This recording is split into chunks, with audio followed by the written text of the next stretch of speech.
Hey guys, Alf here. Today I am reacting to Underlab. The secret of determination finally revealed. Anyways, let's get like and subscribe and let's get right into the video.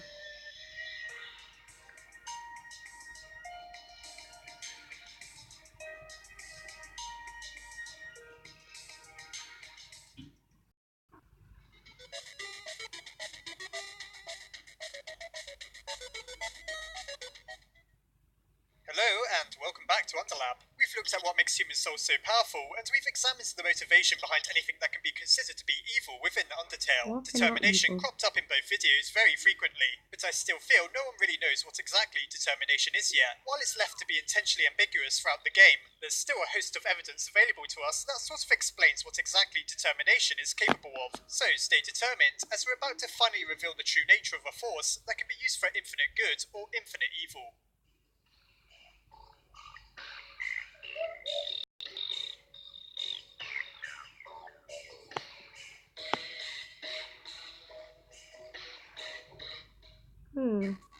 Warning, major spoilers ahead. So I've never played Undertale, I've just seen YouTubers play it.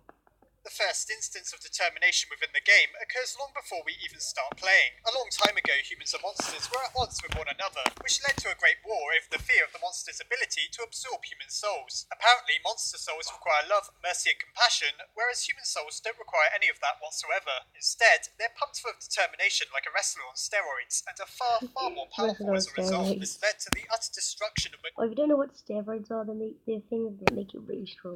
Monster kind in the war, and whoever was left was sealed behind a magical barrier.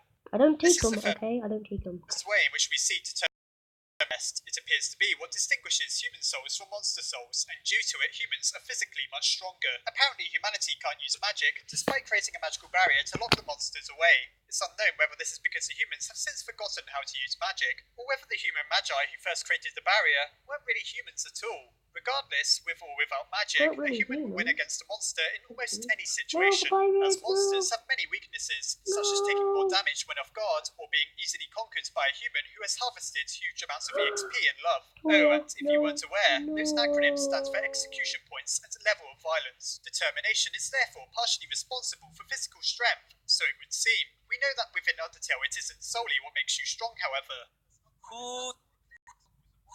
Houdini ability to use magic. The next clear example of determination appearing within the lore is when Azriel and his best friend Chara, or Kara, made an effort to escape to the surface. When Chara poisoned themselves with buttercups, Azriel absorbed his friend's soul before passing through the barrier. He was attacked by humans who believed he had killed the child he was holding, but miraculously, despite being a child himself, he managed to make it back to the underground before succumbing to his wounds. This is an example of how powerful a monster can become when their soul merges with that of a human's. According to Azriel at the end of the game, he could have destroyed all the humans attacking him, and Chara urged him to do so, but he chose not to for the sake of morality. As I explained, monsters can be pretty easy to kill, especially when confronted with a human adversary, so for a child to withstand so much is quite impressive. Of course, it wouldn't have happened without Chara's soul. There's only one thing that could have pushed Azriel to keep going, even in the face of certain death, and that must have been the determination he inherited from his human friend. This proves that in addition to the timeline manipulating powers determination can grant you, it empowers you to keep fighting on even in a desperate situation. Evidently, though, it doesn't make you invincible, as even Azriel couldn't survive the assault. So far, we've established that determination can help you to win wars and to survive for as long as possible. An official definition of determination describes it as purpose. While determination is clearly something a little more within Undertale, the real-world meaning still has some relevance. In Undertale, you must stay committed to whatever path you choose, showing firmness of purpose. On the true pacifist path, a single murder will invalidate you from saving monster kind. On the genocide path, leaving a single monster be will prevent you from utterly annihilating every inhabitant.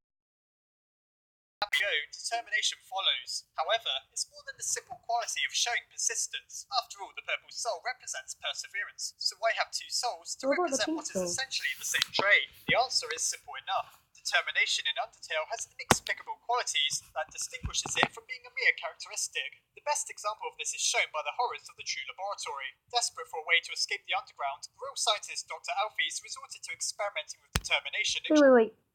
You said Alphys, it's Alphys. I'm not making fun, okay? You're probably from a different country. But wait, the L, yeah?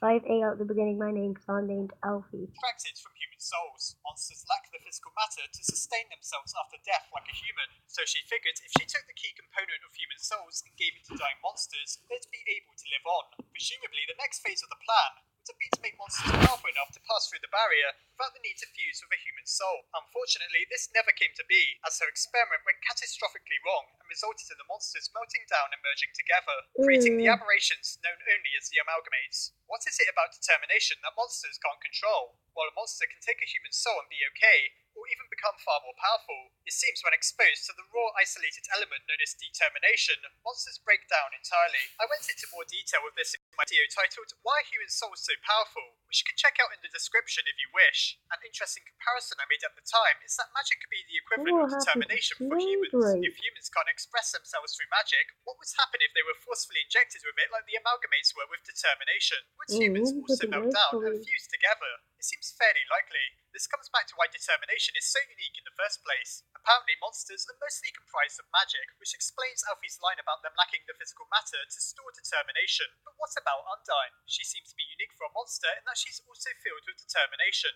As I mentioned, determination grants you the ability to keep fighting on past death, which is certainly something Undyne appears to do. Theories have been circulating around why this happens since the game came out, though there's a few possibilities that are more likely than others. I've seen some people suggest that Undyne was given a shot of determination from Alfie's, perhaps through the strange seaweed-based ice cream she makes in her laboratory. However, I do feel this is rather likely. Alfie's has a crush on Undyne, and you have to admit the idea that she would give her own friend a substance that's You think I'm a girl? No, I'm a boy.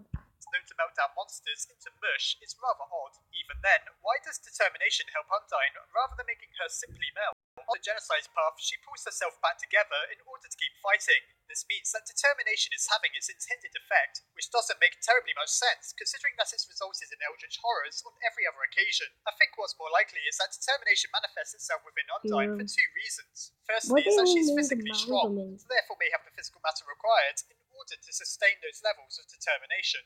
Secondly, determination is much like the Force out of Star Wars, or something along those lines. It's a mysterious power without much explanation, but there's a ton of things it can do. Perhaps even monsters can make it manifest within themselves if they have enough justification in order to control it. On the genocide path, Undyne the Undying has maybe one of the best reasons going for wanting to stop you. Maybe this is simply one of the only observed times within history where a monster has found the willpower to keep on fighting, and determination is simply a word used to describe this phenomenon. As I've mentioned throughout the video, determination appears to grant you the ability to manipulate the timeline, though perhaps you don't know what I'm talking about. Certain areas fill us with determination. For example, playing in the leaves in the ruins is one of the times this happens. Those areas then function as save points where we can restart the game should we die. In most games, that wouldn't mean much. It'd just be a game mechanic. However, in Undertale, should we go on the genocide path, Sans confirms that we're an anomaly in the timeline and that us reloading is very much a part of the story. This is also further confirmed by how if you reset the game, some NPCs have new dialogue where they suggest that they're certain that they've seen you before. That's also how Flowey was able to control the timeline until you arrived. Unfortunately for him, the human is more determined than the wicked little flower, and so he only regains control near the end of the game when he absorbs the 6 human souls, thereby making him more powerful than even Frisk. We've looked at the capability of determination in great length, but still, what exactly is it? Well, in real life, it isn't what it is in Undertale, that's for sure. Don't try killing yourself expecting to reappear next to that restaurant that made you determined to get something to eat. In Undertale, determination is both the real-life application of the word, along with a mysterious force, just as inexplicable as magic. While magic can seemingly do all sorts of things within Undertale, from conjuring fireballs to magical spears, determination is a more than capable rival, allowing Houdini to reset time and to grow strong and powerful. Attempting to contain it outside of a human soul is playing God, and like with most experiments that mess with the forces of nature, doing something like that is destined to go horribly wrong. Therefore, I'd say that determination is a non-existent element like magic, which enables whoever has the most of it to operate past mortal boundaries. With enough of it, you can achieve feats of good thought to be impossible, or you could commit genocide on the entirety of monster kind. You'd best hope whoever is feeling determined in Undertale is on your side and doesn't have a psychotic streak, and that they also like whatever toppings you prefer on your pizza, because believe me, a determined soul will whatever they want. Why are there pizza on the screen? You just had to be. Well, I hope you were determined when this video started, as it means you can restart time to watch. So this is the end of the video, guys. Hope you have a great day, and bye!